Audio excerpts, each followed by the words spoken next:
Hello दोस्तों, कैसे हैं आप सब। आई होप आप सब बढ़िया होंगे और अपना बहुत सारा ख्याल भी रख रहे होंगे। सर्दियां हो रही हैं दोस्तों, और सर्दियों में मन ही नहीं करता कुछ काम करने का, बस मन करता है रज़ाई में बैठे रहें।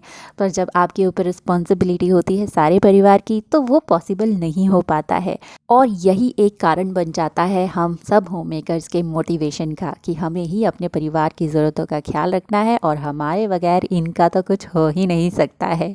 और जो बाकी कुछ बची हुई मोटिवेशन है वो आज की वीडियो में मैं आपको देने वाली हूँ। तो चलिए स्टार्ट करते हैं पहले और बहुत इंपॉर्टेंट पॉइंट से, कि जब भी कोई काम स्टार्ट करें उससे पहले देख लें कि आपके पास सफिशिएंट टाइम है कि नहीं। और फ्रेंड्स, हमें पता है कि हमारी काम करने की क्या स्पीड है और हम कितने टाइम लगाते हैं एक काम को ख़त्म करने के लिए, तो उसी के अकॉर्डिंग हमें अपना काम चूज़ करना चाहिए।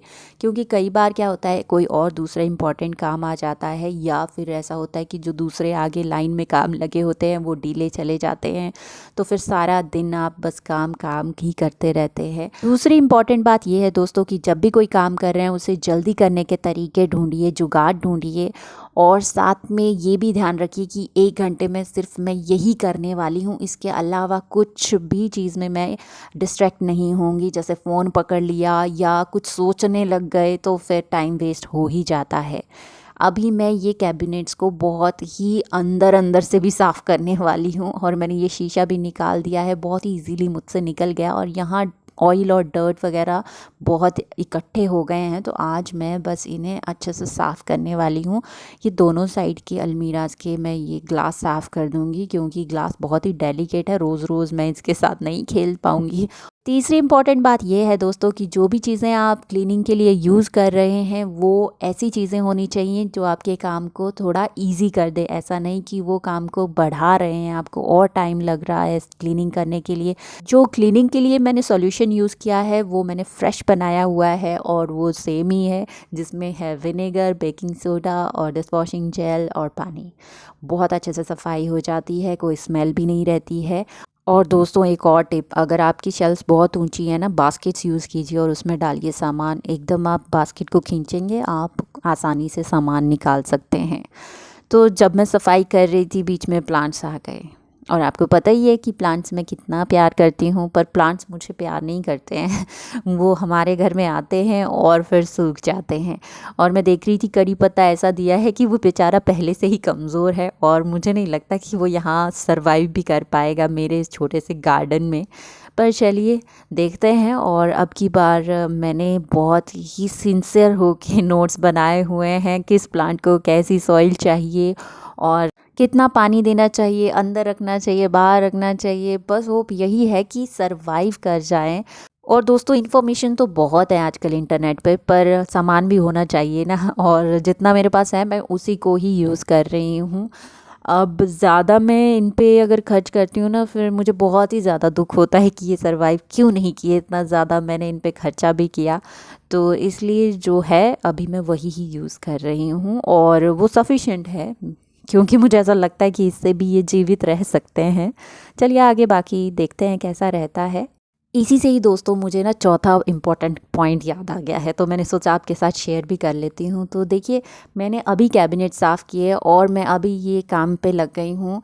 ऐसा क्यों है कि मैं थक नहीं रही हूँ इसको करके, क्योंकि मुझे ये काम करना बहुत ही ज़्यादा पसंद है। ये प्लांट्स के कुछ ना कुछ करती रहती हूँ ना, कुछ पता नहीं लगता टाइम का नहीं, और कि मैं थकी हूँ ऐसा कुछ भी फील नहीं होता है। तो यही है दोस्तों, कि दिन में एक ऐसा टाइम निकालिए कि जिसमें आप वो काम करें जो आपको बहुत ज़्यादा पसंद हो करना। इसी से ही दोस्तों मुझे एक और पॉइंट याद आया, जो मैं हमेशा सोचती हूँ कि यार हमारे घर में ये नहीं है, वो नहीं है। देखिए, कुछ जुगाड़ तो हमें खुद ही लगाने होते हैं। अब मेरे पास टेबल्स इतने हैं नहीं है, तो मैं बॉक्स ही यूज़ करती हूँ। इन बॉक्स में मैंने कुछ पुरानी चीज़ें रखी होती हैं। और हाँ फ्रेंड्स, आजकल इंटरनेट पे बहुत अलग अलग तरह की इन्फॉर्मेशंस आपको मिल जाएंगी। आपको ये बहुत ज़रूरी है देखना कि कौन सी आपके लिए काम कर रही है और कौन सी नहीं। और कई बार हम तो बस इंटरनेट पे देखते हैं, अरे ये है वो है, और उसके पीछे भाग जाते हैं कि हमारे पास भी होना चाहिए। ये बात मैं इसलिए शेयर कर रही हूँ दोस्तों, कि मेरा मन खुद मचल जाता है कि मुझे ये भी लेना था, अरे इसके बगैर तो काम ही नहीं चल रहा है। पर उस टाइम थोड़ा सा अपने आप को रोकिए और सोचिए कि यार सच में आपको इसकी ज़रूरत है, तो हो सकता है फिर आप सही डिसीज़न ले पाएँ। तो अगला दिन शुरू हो गया है। एक नई एनर्जी के साथ आज हम नीचे वाले कैबिनेट्स को साफ़ करेंगे। और ज़्यादातर दोस्तों क्या होता है, जब भी कोई बॉक्स खाली होता है या खाली बॉटल्स वगैरह होती है ना, तो मैं इस तरह नीचे वाले कैबिनेट्स में रख देती हूँ। अब उस टाइम जल्दी भी लगी रहती है और कुछ और भी काम होते हैं हाथ में, तो हम ज़्यादा टाइम वेस्ट नहीं करते हैं, चलो यहाँ जगह है तो रख देते हैं। फिर वही है, सफाई भी हमें ही करनी है। कई बार दोस्तों हम इतने ज़्यादा मोटिवेटेड हो जाते हैं कि हम काम शुरू कर देते हैं, और फिर जब बीच में वो काम रुकता है, रुकावट आती है, तो हम बहुत ज़्यादा इरिटेट होना शुरू हो जाते हैं। तो दोस्तों आपको इरिटेट नहीं होना है। सबसे पहली रिस्पॉन्सिबिलिटी है परिवार की। अगर घर में बच्चे हैं तो उन्हें खाना खिला के उनको किसी एक्टिविटी में एंगेज कर दीजिए। बड़े हैं तो उनको भी खाना खिला दीजिए, ताकि वो आपको ढूंढे ना कुछ देर के लिए, ताकि आप अपना काम शांति से ख़त्म कर सकें। और जब आप शांति से काम करते हैं कि पता है आपको अभी आपकी ज़रूरत किसी को नहीं पड़ने वाली है, तो आपका काम आसानी से और जल्दी भी हो जाता है। मुझे ऐसा पर्सनली लगता है फ्रेंड्स कि अगर आपका मन शांत हो तो आप कितने भी ज़्यादा काम कर सकते हैं। तो दोस्तों जो मेरी किचन कैबिनेट्स हैं जिसमें मैंने बर्तन रखे हुए हैं, उसमें मैंने ये देखिए ब्राउन शीट बिछा के रखी हुई है नीचे। इससे क्या होता है, जो कैबिनेट्स के अंदर की जगह होती है वो साफ़ ही रहती है, और स्टील की रैक्स पे हार्ड वाटर के निशान भी नहीं लगते हैं, काली भी नहीं होती हैं। पर इन शीट्स को टाइम टू टाइम साफ़ करना बहुत ज़्यादा ज़रूरी हो जाता है, क्योंकि इन पर पानी के धब्बे लग जाते हैं, और कभी कभी ऊपर से सामान गिर जाता है, जैसे आटा वगैरह, तो फिर साफ़ करने ही पड़ते हैं। पहले दोस्तों मैं ये सारे डोर्स को अलग कर देती थी, पूरा डिटैच करती थी, फिर एक एक कैबिनेट को साफ़ करना, इसमें बहुत ज़्यादा टाइम लग जाता है। तो वही बात आ गई ना दोस्तों, स्मार्टली काम करना और टाइम को ध्यान में रख के ही काम करना चाहिए। तो मैंने इनको पूरा लास्ट तक खींच लिया था, और फिर सफाई कर ली थी, और फिर क्लोज़ भी ये अच्छे से हो गए। कई बार स्टक हो जाते हैं, अगर आप पूरा निकाल दें तो फिर अंदर जाते नहीं हैं, तो इसलिए ये वाला ट्रिक आप भी अपना सकते हैं। तो सब अच्छे से जम गया है सारे बर्तन, और ये जो ब्राउन शीट है ये हफ्ते में एक बार मैं साफ़ कर लेती हूँ। तो दोस्तों आज है तीसरा दिन, और आज भी हम किचन की ही सफाई करेंगे। आपको लगता होगा कि सारा किचन तो साफ़ हो गया है, अरे ऐसा नहीं है। बहुत ऐसे कोने होते हैं जहाँ तक हम जाते ही नहीं है, सोच ही नहीं जाती है। तो ये एक छोटा सा कैबिनेट है जिसमें वैसे तो सिलेंडर रखा जाता है, पर मैंने यहाँ आटा रखा हुआ है, और आटे के लिए इस तरह का टीन यूज़ कर रही हूँ। और यहाँ झाड़ू कई बार लगता है, कई बार नहीं लगता है। अगर आप हाउस हेल्प को बताते हैं कि यहाँ लगाइए तो वो लगा देते हैं, अदरवाइज़ नहीं लगाते हैं। और इस बार मैं इस टीन के डब्बे को भी चेंज कर रही हूँ। मुझे ऐसा लगता है कि इसमें ना कहीं कहीं से कुछ भी जा सकता है अंदर, इंसेक्ट्स वगैरह, तो मैं इसे एयर टाइट कंटेनर में अब रख रही हूँ।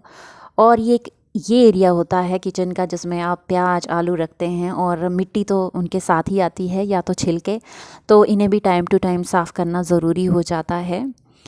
और दोस्तों आपने कई यूट्यूबर्स को देखा होगा कितने सुंदर सुंदर बन के सफाई करते हैं, पता नहीं कैसे करते हैं। मैं सोचती हूँ, और जब मैं सफाई करती हूँ तो मैं तो कंघी भी नहीं कर पाती हूँ, इसलिए तो मैंने टोपी लगा दी है। सर्दी से भी बच जाते हैं और ज़्यादा तामझाम भी नहीं करना पड़ता है। तो आज रेफ्रिजरेटर के टॉप को साफ़ किया जा रहा है। देखिए इसमें डस्ट और साथ में ऑयल मिलके एक ऐसी पपड़ी बन जाती है, पर जब आप राइट सॉल्यूशन यूज़ करते हैं ना, तो ये एकदम साफ़ हो जाता है। थोड़ी देर के लिए वही सिरका और बेकिंग पाउडर वाला सॉल्यूशन रखेंगे ना, फिर वो आसानी से साफ़ हो जाएगा। हमारा रेफ्रिजरेटर सिंक साइड पे भी पड़ता है, तो यहाँ मैं बड़ी सी शीट लगा देती हूँ वाटरप्रूफ, तो वो साइड बची रहती है। दोस्तों अब हम बात करेंगे सिंक के नीचे वाले कैबिनेट्स की। तो ये ऐसी जगह होती है जिसे साफ़ रखना बहुत ज़्यादा ज़रूरी होता है, क्योंकि इंसेक्ट्स वगैरह के आने के ख़तरे भी यहीं से ही होते हैं। सिंक के साथ मुझे एक और कैबिनेट मिला है जिसमें मैं एक्स्ट्रा सामान रखती हूँ। तो ये वाली कैबिनेट अंदर तक है, और अंदर वाला सामान जो होता है वो गिरा पड़ा हुआ ही होता है, तो वहाँ तक पहुँचता ही नहीं हाथ। तो ये इस तरह का जुगाड़ मैं यूज़ कर रही हूँ, एज अ ड्रॉर की तरह एक बास्केट यूज़ करूँगी। तो जब आप दोस्तों रेंट पे रहते हैं, आपको इस तरह के जुगाड़ तो लगाने ही पड़ते हैं, क्योंकि आप परमानेंट कुछ सॉल्यूशन निकाल नहीं पाओगे, पर अपना सहूलियत का तो कुछ ना कुछ निकाल ही लेंगे। तो देखिए इस तरह से ये वाला कैबिनेट भी फिक्स हो गया, और नीचे कुछ खाली बॉटल्स रखी हैं, उनको भी मैं आज डिस्कार्ड कर दूँगी, क्योंकि इनकी वजह से ही हमारा किचन पूरा फुल हो जाता है। अब हम बात करेंगे सिंक के नीचे वाले एरिया की, और इसे क्लीन रखना बहुत ज़्यादा इम्पॉर्टेंट है। हमारे वाला ज़्यादा अच्छे से फिनिश नहीं दिया हुआ है, तो यहाँ मैं कोई भी सामान नहीं रखती हूँ। इवन यहाँ डस्टबिन के लिए भी एक रैक दिया हुआ है, और जो इसकी पाइप है बहुत ही ज़्यादा पुरानी है, तो इसे टाइम टू टाइम चेंज करते रहना बहुत ज़्यादा ज़रूरी होता है। यहाँ की सफाई हो गई है कंप्लीट। अब मैं इसे हवा लगने दूँगी, अच्छे से सूखना बहुत ज़्यादा ज़रूरी है इसका। और देखिए ये सारा सामान है जो एक्स्ट्रा बोल सकते हैं आप, इतने सारे बॉक्सेस जो खाली पड़े थे तो धो के मैंने रख दिए हैं। इन्हें भी मैं बास्केट में रख रही हूँ। अगर मैं इन्हें ऐसे ही कैबिनेट में रखूँगी तो ना एक गिरता है तो सारे ही लेट जाते हैं फिर, और ऐसा कोई ड्रॉर है ही नहीं जिसमें मैं इन्हें रख सकूँ, सिर्फ कैबिनेट्स हैं, तो ये बास्केट ज़रूरी है।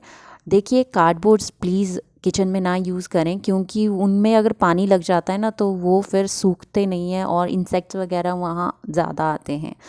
इस बात का ज़रूर ख्याल रखें दोस्तों, जब भी खाना बना रहे हैं। धुआं देखिए कितना उठ रहा है, चिमनी ज़रूर ऑन करके रखिए, क्योंकि यही धुआं फिर आपके अप्लाइंसेस पे, कैबिनेट्स पे जम जाता है, फिर आपको ज़्यादा सफाई करनी पड़ती है।